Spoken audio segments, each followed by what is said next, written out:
Guys, ಎಲ್ಲರಿಗೂ ನನ್ನ channel welcome. So guys, ಇವತ್ತಿನ ವಿಡಿಯೋನ ಸ್ಟಾರ್ಟ್ ಮಾಡೋಕ್ಕಿಂತ ಮುಂಚೆ ಒಂದು ಸ್ಮಾಲ್ ಅಪ್ಡೇಟ್ ಅಂತ ಹೇಳ್ತೀನಿ.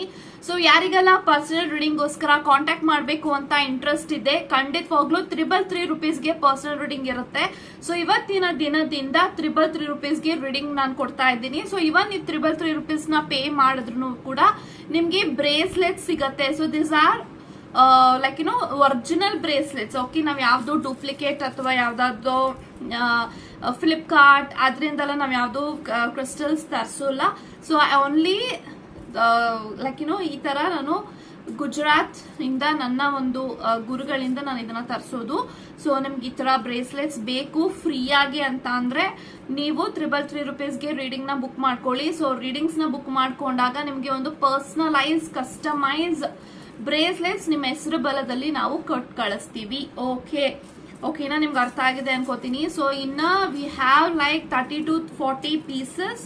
ಸೊ ನಿಮ್ಗೆ ಇಂಟ್ರೆಸ್ಟ್ ಇದ್ರೆ ಆದಷ್ಟು ಬೇಗ ರೀಡಿಂಗ್ಸ್ ನ ಬುಕ್ ಮಾಡ್ಕೊಳ್ಳಿ. ಸೊ 333 ರೂಪೀಸ್ಗೆ ಪೇ ಮಾಡಿ ಕ್ವಶನ್ಸ್ ಕಳ್ಸ್ಕೊಡಿ ಅಂಡ್ ನಾವು ನಿಮ್ಗೆ ಕಾಲ್ ಬ್ಯಾಕ್ ಮಾಡ್ತೀವಿ. ಇಲ್ಲಾಂತಂದ್ರೆ ನಿಮ್ಗೆ ನಮ್ಮ ಟೈಮ್ ಕೊಡೋಂತ ಒಂದು ಟೈಮ್ಗೆ ನೀವು ನಮ್ಗೆ ಕಾಲ್ ಮಾಡ್ರೆ ಡೆಫಿನೆಟ್ಲಿ ನಾನು ನಿಮ್ಗೆ ರೀಡಿಂಗ್ ಸಿಗತ್ತೆ.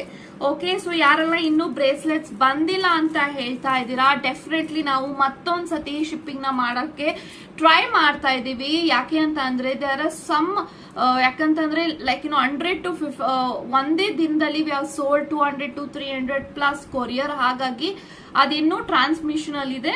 ಸೊ ಇನ್ನು ಡೆಲಿವರಿ ಪಾರ್ಟ್ನರ್ಸ್ ಡೆಲಿವರಿ ಅದನ್ನ ಇನ್ನು ಮಾಡಕ್ ಆಗಿಲ್ಲ. ಓಕೆ, ಸೊ ಖಂಡಿತವಾಗ್ಲೂ ನಿಮ್ಗೆ ಎಲ್ಲಾರ್ಗೂ ಬ್ರೇಸ್ಲೆಟ್ಸ್ ಖಂಡಿತ ಬರುತ್ತೆ, ವೆಯ್ಟ್ ಮಾಡಿ. ಓಕೆ, ಸೊ ಅರ್ಥ ಆಗಿದೆ ಅನ್ಕೋತೀನಿ. ಸೊ ಇನ್ನು ನಿಮಗೆ ಫ್ರೀ ಬ್ರೇಸ್ಲೆಟ್ಸ್ ಇರುತ್ತೆ 333 ರೂಪೀಸ್ಗೆ.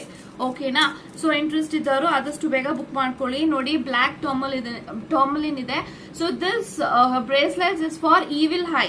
ನಿಮಗೆ ತುಂಬಾ ಈವಿಲ್ ಐಸ್ ಇದೆ, ಕರಿಯರ್ ಫೈನಾನ್ಷಿಯಲಿ ತುಂಬಾ ಸ್ಟಕ್ ಆಗಿದ್ರೆ, ನಿಮಗೆ ಹೀಲಿಂಗ್ ಆಗ್ಬೇಕು ಅಂದ್ರೆ you can wear this. And ನಿಮ್ಮ ರಿಲೇಶನ್ಶಿಪ್ ಅಲ್ಲಿ ಮ್ಯಾರೇಜ್ ನ ಅಟ್ರಾಕ್ಟ್ ಮಾಡ್ಬೇಕು ಅಂತ ಅನ್ಕೊಂಡಿದ್ದೀರಾ ಅಂದ್ರೆ ಈ ಬ್ರೇಸ್ಲೆಟ್ಸ್ ನ ನೀವು ವೇರ್ ಮಾಡಬಹುದು. Okay, this is rose quartz. So rose quartz ಅಲ್ಲಿ ನಿಮ್ಗೆ ಡಾರ್ಕ್ ಪಿಂಕ್ ಕಲರ್ ಬರೋದಿಲ್ಲ. So original crystals will fade the colour. Okay, ಇದೆಲ್ಲ ನಿಮ್ಗೆ ಯಾವ್ದು ಪಾಲಿಶ್ ಆಗಿರಲ್ಲ. This is something unique. Okay, ಯಾಕೆ ಅಂತ ಅಂದ್ರೆ ಇದೆಲ್ಲ ಒರಿಜಿನಲ್ ಬ್ರೇಸ್ಲೆಟ್ಸ್ ಆಗಿರುತ್ತೆ, ಅದಕ್ಕೆ ಕಲರ್ಸ್ ಇರೋಲ್ಲ ಜಾಸ್ತಿ. Okay, so we have green aventurines. So green aventurines helps to success. ನೀವು ಆ ಸಕ್ಸಸ್ ನ ಬಯಸ್ತಾ ಇದ್ದೀರಾ, ಫೈನಾನ್ಷಿಯಲಿ, ಕರಿಯರ್ ಅಲ್ಲಿ, ಬಿಸ್ನೆಸ್ ಅಲ್ಲಿ ನೀವು ತುಂಬಾ ಪ್ರಾಫಿಟ್ ನ ನೋಡ್ಬೇಕು, ಸಕ್ಸಸ್ ನ ನೋಡ್ಬೇಕು, ನೇಮ್ ಫೇಮ್ ನ ಅಟ್ರಾಕ್ಟ್ ಮಾಡ್ಬೇಕು ಅಂದ್ಕೊಂಡಿದ್ರ ಅಂದ್ರೆ you can wear green aventurine. Okay, so ನಿಮ್ಮ ಲೈಫ್ ಅಲ್ಲಿ ತುಂಬಾ ನೆಗೆಟಿವಿಟಿ ಇದೆ, ನೀವು ತುಂಬಾ ಓವರ್ ಥಿಂಕ್ ಮಾಡ್ತಾ ಇದ್ರ, ತುಂಬಾ ನೆಗೆಟಿವ್ ಥಾಟ್ಸ್ ಬರ್ತಾ ಇದೆ, ನಿಮ್ಮ ಆರಾ ಕ್ಲೆನ್ಸ್ ಮಾಡ್ಕೋಬೇಕು ಅಂದ್ರೆ you can wear this clear cord. This is the best seller in my page. Okay, ಇದು ಬೆಸ್ಟ್ ಸೆಲ್ಲರ್ ಆಗಿದೆ. ನೀವು ನೋಡ್ತಿರ್ಬೋದು ಎಷ್ಟು ಕ್ಲಿಯರ್ ಆಗಿದೆ ಅಂತ. ವಿತೌಟ್ ಎನಿ ಡ್ಯಾಮೇಜ್ ನಿಮ್ಗೆ ಕ್ರಿಸ್ಟಲ್ಸ್ ಬರುತ್ತೆ. Okay, so we have tiger I ಮತ್ತೆ ಪರ್ಲ್ ಬ್ರೇಸ್ಲೆಟ್ಸ್ ಅಂತ ನಾವ್ ಇದನ್ನ ಕರಿತೀವಿ. ಇದೊಂದು ನಿಮ್ಗೆ ಮಿಲ್ಕಿ ವೈಟ್ ಅಲ್ಲಿ ಬರುತ್ತೆ. So if you want to look beautiful, ಯಾವಾಗ್ಲೂ ಬ್ಯೂಟಿಫುಲ್ ಆಗಿ ಕಾಣಿಸ್ಬೇಕು, ನೀವು ಬ್ಯೂಟಿನ ಅಟ್ರಾಕ್ಟ್ ಮಾಡಬೇಕು ಅಂದ್ರೆ you can wear this bracelets. Okay, so ನಾನು ಎವ್ರಿ ಡೇ ಇದನ್ನ ಬ್ರೇಸ್ಲೆಟ್ಸ್ ನಾನು ವೇರ್ ಮಾಡ್ತೀನಿ. ಸೊ ನೋಡಿ how I am looking. Okay, so beautiful ನಿಮ್ಮ ಫೇಸ್ ನಿಮ್ಮ ಚೆನ್ನಾಗಿ ನಿಮ್ ಕಾಣಿಸ್ಬೇಕು. You have to attract beautiful ಅಂತ ಅಂದ್ರೆ ಬ್ಯೂಟಿ ಅಂದ್ರೆ you can wear this. Okay, so we have ಇಷ್ಟು ಬ್ರೇಸ್ಲೆಟ್ಸ್ ನಿಮಗೆ 80 to ಆಲ್ಮೋಸ್ಟ್ 30 to 40 ಪೀಸಸ್ ಇದೆ. ಸೊ ಈ ಎಲ್ಲಾ ಬ್ರೇಸ್ಲೆಟ್ಸ್ ಅಲ್ಲೂ ನಿಮಗೆ ಫ್ರೀ ಶಿಪ್ಪಿಂಗ್ ಇರುತ್ತೆ, ಯಾವ್ದು ಫ್ರೀ ಕಾಸ್ಟ್ ತಗೊಳಲ್ಲ. ಓಕೆನಾ, 333 ರೂಪೀಸ್ ನ ಪೇ ಮಾಡಿ we are going to sell you the bracelet. So ಇಷ್ಟು ಹೇಳಿದೀನಿ ಯಾಕಂತಂದ್ರೆ ತುಂಬಾ ಜನ ಕೇಳ್ತಾ ಇದ್ದೀರಾ ನಿಮ್ಗೆ ನಿಮ್ಮ ಹತ್ರ ಯಾವ್ಯಾವ ಬ್ರೇಸ್ಲೆಟ್ಸ್ ಇದೆ ಅಂತ. ಇಷ್ಟು ವೆರೈಟೀಸ್ ಆಫ್ ಬ್ರೇಸ್ಲೆಟ್ಸ್ ಇದೆ. ಈ ಪೀಸಸ್ ಅಲ್ಲೆಲ್ಲ ನಿಮ್ಗೆ ಆಲ್ಮೋಸ್ಟ್ 30 to 40 ಪೀಸಸ್ ಇದೆ. So we are going to sell all those bracelets for free. Interest ಇದ್ದವರು ಆದಷ್ಟು ಬೇಗ ಬುಕ್ ಮಾಡ್ಕೊಳ್ಳಿ.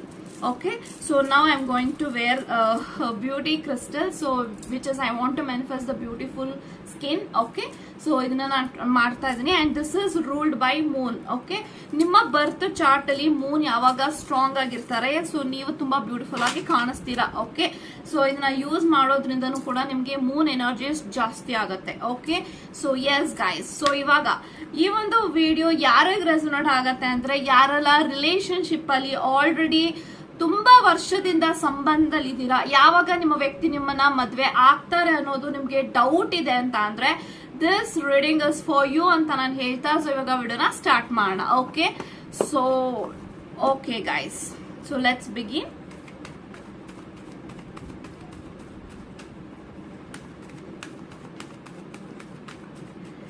ಓಕೆ, ಸೊ 2 ಆಫ್ ಸೋರ್ಟ್ಸ್ ಇದೆ, 10 of swords, oh my god, sun card ಇದೆ, 8 ಆಫ್ ಸೋರ್ಟ್ಸ್ ಇದೆ, 10 ಆಫ್ ಕಪ್ಸ್ ಇದೆ, bottom of the card 7 of cups ಇದೆ. Okay guys, so guys ಈ ಎಲ್ಲಾ ಕಾರ್ಡ್ಸ್ ಏನ್ ಇಂಟೆನ್ಷನ್ಸ್ ಬರ್ತಾ ಇದೆ, ಯಾರೆಲ್ಲ ವೇಟ್ ಮಾಡ್ತಾ ಇದ್ರೆ ನಿಮ್ಮ ವ್ಯಕ್ತಿಗೋಸ್ಕರ ಮ್ಯಾರೇಜ್ ಆಗ್ತಾರೆ, ಯಾವಾಗ ಮ್ಯಾರೇಜ್ ಆಗ್ತಾರೆ ಅನ್ನೋ ಒಂದು ಡೌಟ್ಸ್ ಇದೆ ಅಂತ ಅಂದ್ರೆ ಡೆಫಿನೆಟ್ಲಿ ನಾನೇನ್ ಹೇಳ್ಬೋದು ಅಂದ್ರೆ this person is in huge burden. ಯಾಕೆಂತಂದ್ರೆ ನೋಡಿ, ಇಲ್ಲಿ 2 ಆಫ್ ಸೋರ್ಟ್ಸ್ ಇದೆ, 8 ಆಫ್ ಸೋರ್ಟ್ಸ್ ಇದೆ, and we have 8 of swords. Okay, 10 of swords, 2 of swords, 8 of swords. ಇದು ಕಂಟಿನ್ಯೂಸ್ ಆಗಿ ಈ 3 ಸೋರ್ಡ್ ಕಾರ್ಡ್ ಬಂದಿರೋದ್ರಿಂದ ಐ ಡೆಫಿನೆಟ್ಲಿ ಸಿ ನಿಮ್ಮ ವ್ಯಕ್ತಿ ತುಂಬಾ ಕಷ್ಟದಲ್ಲಿದ್ದಾರೆ, ಸ್ಟ್ರಗಲಿಂಗ್ ಫೇಸ್ ಅಲ್ಲಿ ಇದ್ದಾರೆ. ಅವ್ರ ಲೈಫ್ ಅಲ್ಲಿ ಅವ್ರದೇ ಆದಂತ ತುಂಬಾ ರೆಸ್ಪಾನ್ಸಿಬಿಲಿಟೀಸ್ ಇದೆ, ತುಂಬಾ ಓವರ್ ಥಿಂಕ್ ಮಾಡ್ತಾ ಇದ್ದಾರೆ, ನೆಗೆಟಿವಿಟಿ ಆಗಿ ಯೋಚನೆ ಮಾಡ್ತಿದ್ದಾರೆ. ಯಾಕೆಂತಂದ್ರೆ ಈ ರಿಲೇಶನ್ಶಿಪ್ ಅಲ್ಲಿ ಇವ್ರಿಗೆ ಯಾವ್ದೇ ರೀತಿ ಪ್ರಾಬ್ಲಮ್ಸ್ ಇಲ್ಲ, ಇವ್ರಿಗೆ ಪ್ರಾಬ್ಲಮ್ಸ್ ಇರೋದು ಅವ್ರ ಲೈಫ್ ಅಲ್ಲಿ. ಸೊ ಪ್ರತಿ ಸತಿನೂ ನೀವು ಮ್ಯಾರೇಜ್ ಬಗ್ಗೆ ಕೇಳಿದಾಗ ಇವ್ರಿಗೆ ತುಂಬಾ ಬೇಗ ಕೋಪ ಬರುತ್ತೆ, ಬೇಜಾರಾಗುತ್ತೆ, ಹರ್ಟ್ ಆಗುತ್ತೆ, ಫ್ರಸ್ಟ್ರೇಟ್ ಆಗುತ್ತೆ ಅಂತ ಇದ್ರೆ ಡೆಫಿನೆಟ್ಲಿ ಒಂದ್ ವ್ಯಕ್ತಿಗೆ ಕಷ್ಟ ಅವ್ರ ಏನ್ ಪಡ್ತಿದಾರೆ ಅವರ ಜೀವನದಲ್ಲಿ ಅವ್ರಿಗೆ ಮಾತ್ರ ಗೊತ್ತಿದೆ. ಅವ್ರಿಗೆ ನಿಮ್ಮ ಹತ್ರ ಪ್ರತಿಯೊಂದು ವಿಚಾರನ ಹೇಳ್ಕೊಂಡ್ರೆ ಮೇ ಬಿ ಎಲ್ಲಿ ನೀವು ನೊಂದ್ಕೋತೀರಾ ಅಂತ ಹೇಳಿ ಒಂದ್ ವ್ಯಕ್ತಿ ಆ ಒಂದು ಕಾನ್ವರ್ಸೇಷನ್ ನ ಕಂಟಿನ್ಯೂ ಮಾಡ್ತಾ ಇಲ್ಲ, ಆ ಕಾನ್ವರ್ಸೇಷನ್ ಅಲ್ಲಿಗೆ ಬಿಟ್ಟು ನೀವು ನಿಮ್ಮನ್ನ ಅವರು ಬೇರೆ ಒಂದು ವಿಚಾರಕ್ಕೆ ಡೈವರ್ಟ್ ಮಾಡ್ತಿದ್ದಾರೆ. ನಿಮ್ಗೆ ತುಂಬಾ ಬೇಜಾರಾಗ್ತಾ ಇದೆ, ನನ್ನ ವ್ಯಕ್ತಿ ಮ್ಯಾರೇಜ್ ಅನ್ನೋದಾಗೆಲ್ಲಾನು ಈ ಒಂದ್ ವ್ಯಕ್ತಿ ಈ ರೀತಿ ನನ್ನ ಹತ್ರ ನಡ್ಕೋತಾರೆ, ಇವ್ರಿಗೆ ನನ್ನ ಜೊತೆಗೆ ಮದ್ವೆ ಆಗಕ್ ಇಷ್ಟ ಇಲ್ವಾ ಅಂತ ನೀವಿಲ್ಲಿ ಕೊರಗ್ತಾ ಇದ್ದೀರಾ. ಈ ಒಂದ್ ವ್ಯಕ್ತಿ ಲೈಫ್ ಅಲ್ಲಿ ಏನ್ ನಡೀತಾ ಇದೆ ಅಂತ ಅವ್ರಿಗೆ ಮಾತ್ರ ಗೊತ್ತಿದೆ.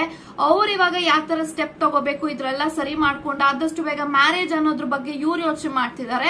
ಡೆಫಿನೆಟ್ ಆಗಿ ನಿಮ್ಮ ವ್ಯಕ್ತಿ ನಿಮ್ ಜೊತೆಗೆ ಮ್ಯಾರೇಜ್ ಆಗ್ತಾರ ಅಂದ್ರೆ ಸಿ ಸನ್ ಕಾರ್ಡ್ ಇದೆ, there is definitely a marriage energy. But ಇವರ ಲೈಫ್ ಅಲ್ಲಿ they having a financial problem, ತುಂಬಾ ಕರಿಯರ್ ಅಲ್ಲಿ ತುಂಬಾ ಇಶ್ಯೂಸ್ ಆಗ್ತಾ ಇದೆ. ಮೇ ಬಿ ಅವ್ರ ಲೈಫ್ ಅಲ್ಲಿ ಅವ್ರಿಗೆ ತಮ್ಮ ತಂಗಿ ಯಾರಾದ್ರೂ ಇದಾರೆ ಅಂತ ಅಂದ್ರೆ ಅವ್ರಿಗೆ ಎಲ್ಲಾನು ಇವರೇ ಮಾಡ್ಬೇಕು, ಇವರೇ ರೆಸ್ಪಾನ್ಸಿಬಿಲಿಟೀಸ್ ತಗೊಂಡಿದ್ದಾರೆ. ಆ ರೆಸ್ಪಾನ್ಸಿಬಿಲಿಟೀಸ್ ನ ಹೊತ್ತು ಇವರು ಟಯರ್ಡ್ ಆಗ್ತಾ ಇದ್ದಾರೆ.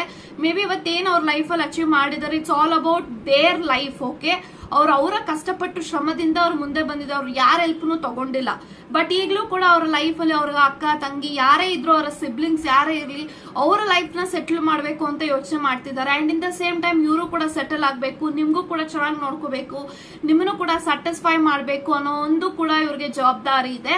ಸೊ ಈ ಒಂದು ವ್ಯಕ್ತಿ ಸಮ್ ಟೈಮ್ಸ್ ಈ ಒಂದು ವ್ಯಕ್ತಿಗೆ ಹೆಂಗ್ ಅನ್ಸುತ್ತೆ ಅಂದ್ರೆ ಅವ್ರಿಗೆ ತುಂಬಾ ಹ್ಯೂಜ್ ಬರ್ಡನ್ ಆಗುತ್ತೆ. ಲೈಕ್ ಎಲ್ಲಾನು ಇವರೇ ಮಾಡ್ಬೇಕು, ಎಲ್ಲ ಇವರೇ ಮ್ಯಾನೇಜ್ ಮಾಡ್ಬೇಕು, ಎಲ್ಲಾನು ಇವ್ರಿಗೆ ಅವ್ರ ಲೈಫ್ ಅಲ್ಲಿ ಎಲ್ಲಾನು ನೋಡಿ ಹೆಂಗ ಆಗ್ಬಿಟ್ಟಿದೆ ಅಂದ್ರೆ this person definitely been strongest person. ಇವ್ರು ತುಂಬಾ ಸ್ಟ್ರಾಂಗ್ ಇದಾರೆ, ಇವ್ರನ್ನ ಮ್ಯಾನ್ಪ್ಲೇಟ್ ಮಾಡಕ್ ಖಂಡಿತ ಸಾಧ್ಯ ಇಲ್ಲ. ಬಟ್ ಸ್ಟಿಲ್ ಅವರು ಈ ಒಂದ್ ವ್ಯಕ್ತಿ ಯೋಚನೆ ಮಾಡ್ತಿದ್ದಾರೆ ಈ ಪ್ರಾಬ್ಲಮ್ಸ್ ಇಂದ ಹೆಂಗ್ ಆಚೆಗೆ ಬರೋದು ಅಂತ. ಬಟ್ ಡೆಫಿನೆಟ್ ಆಗಿ ಹೇಳ್ಬೇಕು ಅಂತಿದ್ರೆ ನೋಡಿ, ಅವ್ರು ಆಲ್ರೆಡಿ ಡ್ರೀಮ್ ಮಾಡ್ತಾ ಇದಾರೆ ನಿಮ್ ಜೊತೆಗೆ ಮ್ಯಾರೇಜ್ ಆಗ್ಬೇಕು ಅಂತ. ನೋಡಿ ನೀವು ನೋಡ್ತಿರ್ಬೋದು, definitely this person is going to attract marriage and manifest marriage. ಇವ್ರ ಜೊತೆಗೆ ನಿಮ್ದು ಮದ್ವೆ ಆಗತ್ತೆ. ನೋಡಿ ಇಲ್ಲಿ ನೋಡ್ತಿರ್ಬೋದು, ಗಂಡ ಹೆಂಡತಿ ಮಕ್ಕಳು ಒಂದು ವೆಕೇಶನ್ಗೆ ಹೋಗಿದ್ದಾರೆ, ಯಾವ ತರ ಅವರು ಚೆನ್ನಾಗಿದ್ದಾರೆ. ಇದೆಲ್ಲಾ ಡ್ರೀಮ್ಸ್ ನಿಮ್ಮ ಜೊತೆಗಿದೆ. ಈ ಒಂದ್ ವ್ಯಕ್ತಿ ನಿಮ್ ಜೊತೆಗೆ ಕನ್ಸ್ ಕಾಣ್ತಿದ್ದಾರೆ ಅಂತ ಅಂದ್ರೆ ಇವ್ರಿಗೆ ಸ್ವಲ್ಪ ಟೈಮ್ ಬೇಕಾಗಿದೆ ಮ್ಯಾರೇಜ್ ನ ಮಾಡ್ಕೊಳಕ್ಕೆ. ಯಾಕೆಂತ ಅಂದ್ರೆ ಅವರ ಲೈಫ್ ಅಲ್ಲಿ there is lots of energy were stuck, ತುಂಬಾ ಸ್ಟಕ್ ಆಗಿದ್ದಾರೆ, ತುಂಬಾ ಈವಿಲ್ ಐಸ್ ಇರ್ಬೋದು ಅವರ ಲೈಫ್ ಅಲ್ಲಿ. ಅವ್ರು ಏನೇ ಒಂದು ಮಾಡಕ್ ಹೋದ್ರು ಅಲ್ಲಿ ಏನಾದ್ರೂ ಒಂದು ಪ್ರಾಬ್ಲಮ್ಸ್ ಇರುತ್ತೆ, ಫೈನಾನ್ಷಿಯಲ್ ಸ್ಟಕ್ ಆಗಿರ್ತಾರೆ, ಅಥವಾ ನ್ಯೂ ಬಿಗಿನಿಂಗ್ ಆಗ್ತಾ ಇಲ್ಲ, ಯಾವ್ದೇ ಒಂದು ಕೆಲಸ ಮಾಡಕ್ಬೇಕು ಅಂತ ಕೈ ಇಟ್ಟಾಗೆಲ್ಲ ಅವ್ರಿಗೆ ತುಂಬಾ ಪ್ರಾಬ್ಲಮ್ಸ್ ಆಗ್ತಾ ಇರ್ಬೋದು. ಇದೆಲ್ಲಾನು ನಡೀತಾ ಇರ್ಬೋದು. ಮೇ ಬಿ ಅವ್ರಿಗೆ ರೀಸೆಂಟ್ ಆಗಿ ಪ್ರಾಪರ್ಟಿ ಇಶ್ಯೂಸ್ ಆಗಿರ್ಬೋದು. ಸೊ ಸಮಥಿಂಗ್ ಅವರ ಫಾದರ್ಸ್, ಮದರ್, ಗ್ರ್ಯಾಂಡ್ ಫಾದರ್ಸ್ ಯಾವ್ದಾದ್ರು ಒಂದು ಪ್ರಾಬ್ಲಮ್ಸ್ ಆಗಿರ್ಬೋದು ಪ್ರಾಪರ್ಟಿ ವಿಚಾರದಲ್ಲಿ. ಅದರಲ್ಲಿ ಅವರು ತುಂಬಾ ಕೋರ್ಟು ಕೇಸು ಅಂತ ಅಲಿದಾಡ್ತಾ ಇರಬಹುದು. ಸೊ ಈ ಒಂದು ವ್ಯಕ್ತಿ ತುಂಬಾ ಬ್ಯಾಕ್ಗ್ರೌಂಡ್ ಅಲ್ಲಿ ತುಂಬಾ ಕೆಲಸ ಮಾಡ್ತಿದ್ದಾರೆ, ಬಟ್ ಅದು ಅವ್ರಿಗೆ ಯಾರ ಹತ್ರನು ತೋರಿಸ್ಕೊಂತ ಇಲ್ಲ ನಾನು ಇಷ್ಟು ಕೆಲಸ ಮಾಡ್ತಾ ಇದೀನಿ ಅಂತ. But this person is actually earning, but ಆ ಅರ್ನಿಂಗ್ ಮಾಡಿರೋದು ಸೇವಿಂಗ್ ಆಗಿ ಕನ್ವರ್ಟ್ ಆಗ್ತಿಲ್ಲ, ಅವರ ಡೆಪ್ಸ್ ಗೆ ಹೋಗ್ತಾ ಇದೆ, ಅವ್ರು ಮಾಡಿರುವಂತ ಸಾಲ ಲೋನ್ಸ್ ಗೆ ಹೋಗ್ತಾ ಇದೆ. ಇದೆಲ್ಲ ಅವ್ರಿಗೆ ತುಂಬಾ ಅಂದ್ರೆ ತುಂಬಾ ನೋವಾಗ್ತಾ ಇದೆ, ಇದೆಲ್ಲ ಹೆಂಗೆ ನಾನು ಓವರ್ಕಮ್ ಮಾಡ್ಲಿ ಅಂತ. But this person is definitely going to get married to you very soon. ಆದಷ್ಟು ಬೇಗ ಅವರು ನಿಮ್ ಜೊತೆಗೆ ಮ್ಯಾರೇಜ್ ಆಗ್ಬೇಕು, ಮದ್ವೆ ಮಾಡ್ಕೋಬೇಕು ಅಂತಾನೆ ಅವರು ಆದಷ್ಟು ವೆಯ್ಟ್ ಮಾಡ್ತಾ ಇದಾರೆ, ಒಂದ್ ಒಳ್ಳೆ ಟೈಮ್ ಬರ್ಲಿ ಅಂತ. ಬಟ್ ಡೆಫಿನೆಟ್ಲಿ ಅವರು ಮುಂದೆ ಬರುವಂತಹ ದಿನಗಳಲ್ಲಿ this person is going to tell you ಯಾವಾಗ ಮದ್ವೆ ಆಗ್ತೀನಿ, ಎಲ್ಲ ಆಗ್ಬೇಕು, ಅವ್ರಿಗೊಂದು ಡ್ರೀಮ್ಸ್ ಇದೆ. ಓಕೆ, ಸೊ ನಿಮ್ಮನ್ನ ಸುಮ್ನೆ ಅವರ ಕಷ್ಟಕ್ಕೆ ಎಳೆದು ನಿಮಗೆ ಪ್ರಾಬ್ಲಮ್ಸ್ ಮಾಡಕ್ ಇವ್ರಿಗೆ ಇಷ್ಟ ಇಲ್ಲ. ಯಾಕೆಂತ ಅಂದ್ರೆ ಅವರು ಏನ್ ಬಿಲೀವ್ ಮಾಡ್ತಾರೆ ಅಂದ್ರೆ, ನಾನು ನನ್ನ ಪಾರ್ಟ್ನರ್ನ ಚೆನ್ನಾಗಿ ನೋಡ್ಕೊಳ್ಳೋಂತ ನನಗ್ ಯೋಗ್ಯತೆ ಇಲ್ಲ ಅಂತ ಅಂದ್ರೆ ನಾನು ಅವ್ರನ್ನ ಸುಮ್ನೆ ಮದ್ವೆ ಮಾಡ್ಕೊಂಡು ನನ್ನ ಜೊತೆಗೆ ಮತ್ತೆ ಅವರು ಕಷ್ಟ ಪಡೋದು ಅವ್ರಿಗೆ ಇಷ್ಟ ಇಲ್ಲ. This person wants to give you the comfort life. At least ನಾನು ಇಷ್ಟಪಡುವಂತ ವ್ಯಕ್ತಿಗೆ ನಾನು ಒಂದು ಕಂಫರ್ಟ್ ಲೈಫ್ ಕೊಟ್ಟಿಲ್ಲ ಅಂತ ಅಂದ್ರೆ ನಾನು ಎಂತ ಪ್ರೇಮಿ ಅಂತ ಅವ್ರಿಗೆ ಅನಿಸ್ತಾ ಇದೆ. ಸೊ ಹಾಗಾಗಿನೇ ಅವ್ರ ಮ್ಯಾರೇಜ್ ಅಂತ ಬಂದಾಗ this person is going to neglect ಅನ್ನೋದು ಇದಕ್ಕೇನೆ. ಇಟ್ಸ್ ನಾಟ್ ಸಮಥಿಂಗ್ ಲೈಕ್ ನಿಮ್ ಜೊತೆಗೆ ಮದ್ವೆ ಆಗ್ಬೇಕು ಅಂತ ಇಂಟ್ರೆಸ್ಟ್ ಇಲ್ಲ ಅಂತ ಏನೂ ಇಲ್ಲ. Definitely this person is actually praying to God, ಆದಷ್ಟು ಬೇಗ ನನ್ನ ಲೈಫಲ್ಲಿ ಇರುವಂತ ಎಲ್ಲಾ ಪ್ರಾಬ್ಲಮ್ಸ್ ಕ್ಲಿಯರ್ ಔಟ್ ಮಾಡ್ಕೊಂಡು ನಾನು ಮದ್ವೆ ಮಾಡ್ಕೋಬೇಕು, ನನ್ನ ಪಾರ್ಟ್ನರ್ನ ಚೆನ್ನಾಗಿ ನೋಡ್ಕೋಬೇಕು, ನನ್ನ ನಂಬಿದ್ದಾರೆ ಅವರು ನನಗೋಸ್ಕರ ಅವ್ರ ಮನೆಯವ್ರನ್ನೆಲ್ಲ ಬಿಟ್ಟು ನನ್ನ ಜೊತೆಗೆ ಲೈಫ್ ಲಾಂಗ್ ಹೆಜ್ಜೆ ಇಡಕ್ ಬರ್ತಿದಾರೆ, ಅವ್ರನ್ನ ನಾನು ಚೆನ್ನಾಗಿ ನೋಡ್ಕೋಬೇಕು ಅನ್ನೋದು ಅವ್ರಿಗೆ ತುಂಬಾ ಬಿಗ್ ಡ್ರೀಮ್ ಇದೆ. ಸೊ ಅಟ್ಲೀಸ್ಟ್ ಅವ್ರ ಒಂದು ಬೇಸಿಕ್ ಕಂಫರ್ಟಬಲ್ ಲೈಫ್ ಕೊಟ್ಟಿಲ್ಲ ಅಂತ ಅಂದ್ರೆ ಮ್ಯಾರೇಜ್ಗೂ ಒಂದು ವ್ಯಾಲ್ಯೂ ಇರೋಲ್ಲ ಅನ್ನೋದು ಈ ಒಂದು ವ್ಯಕ್ತಿಯ ಎನರ್ಜಿ ಆಗಿದೆ. ಸೊ ಇವಾಗ ನಿಮ್ಗೆ ಅನ್ಸುತ್ತೆ ಲೈಕ್ ನನಗೆ ಕಷ್ಟ ಹೇಳಿದ್ರೆ ನಾನು ದುಡಿತೀನಿ, ನಾನು ಹೆಲ್ಪ್ ಮಾಡಬಹುದು ಅಂತ. This person doesn't want to take any one's money. So ಅವ್ರ ಅಪ್ಪ ಅಮ್ಮನ ದುಡ್ಡೇ ಅವ್ರು ತಗೊಂಡಿಲ್ಲ ಅಂದ್ರೆ ನಿಮ್ಮ ದುಡ್ಡನ್ನ ಯಾಕೆ ತಗೋತಾರೆ? And this person doesn't wants to get into relationship where money is included. Money ಎಲ್ಲಿ ನಾವು ತಗೋತಿರೋ ಸಂಬಂಧ ಅವ್ರಿಗೆ ಇಷ್ಟ ಇಲ್ಲ. ಸೊ ಮೇ ಬಿ ಅದು ನಿಮ್ಗೆ ಗೊತ್ತಿರಬಹುದು. ಸೊ ಹಾಗಾಗಿ ಅವ್ರು ಯಾರ ಹತ್ರ ಹೆಲ್ಪ್ ಎಲ್ಲ ಕೇಳಲ್ಲ, ಹೆಲ್ಪ್ ಮಾಡುವಂತ ವ್ಯಕ್ತಿ ಇವರಾಗಿದ್ದಾರೆ. ಸೊ ಹಾಗಾಗಿನೇ ತುಂಬಾ ಯೋಚನೆ ಮಾಡ್ತಿದ್ರೆ ಆದಷ್ಟು ಬೇಗ ನನ್ನ ಲೈಫಲ್ಲಿ ಇರುವಂತ ಪ್ರಾಬ್ಲಮ್ಸ್ ನ ಕ್ಲಿಯರ್ ಔಟ್ ಮಾಡ್ಕೊಂಡು ನಾನು ಬಿಸ್ನೆಸ್ ನ ಗ್ರೋ ಮಾಡ್ಕೋಬೇಕು, ನನ್ನ ಒಂದು ಲೈಫ್ ಅಲ್ಲಿ ಫೈನಾನ್ಷಿಯಲಿ ಸ್ಟ್ರಾಂಗ್ ಆಗ್ಬೇಕು ಅಂತ ತುಂಬಾ ಕಷ್ಟ ಪಡ್ತಿದ್ರೆ. There is hard work. Okay, ಇವರು ತುಂಬಾ ಇಲ್ಲಿ ಸುಮ್ನೆ ಕಾಟಾಚಾರಕ್ಕೆ ನಿಂತ್ಕೊಂಡಿಲ್ಲ, ಅವರು ಬ್ಯಾಕ್ ಎಂಡ್ ಅಲ್ಲಿ ತುಂಬಾ ಕೆಲಸ ಮಾಡ್ತಿದ್ದಾರೆ. Okay, so this person is actually doing lots of work and lots of cares, but ಯಾರ ಹತ್ರನು ತೋರಿಸ್ಕೋತಾ ಇಲ್ಲ ಅಂತ ಹೇಳ್ತಾ this person is going to get marry. ಯಾವಾಗ ಅಂದ್ರೆ ವಿತ್ ದ ನೆಕ್ಸ್ಟ್ 1 year ಅಲ್ಲಿ ಆದಷ್ಟು ಬೇಗ ನಿಮ್ಗೊಂದು good news and good surprise ಕೊಡ್ತಾರೆ ಅಂತ ಹೇಳ್ತಾ ಗಾಡ್ ಬ್ಲೆಸ್ ಯು ಗೈಸ್.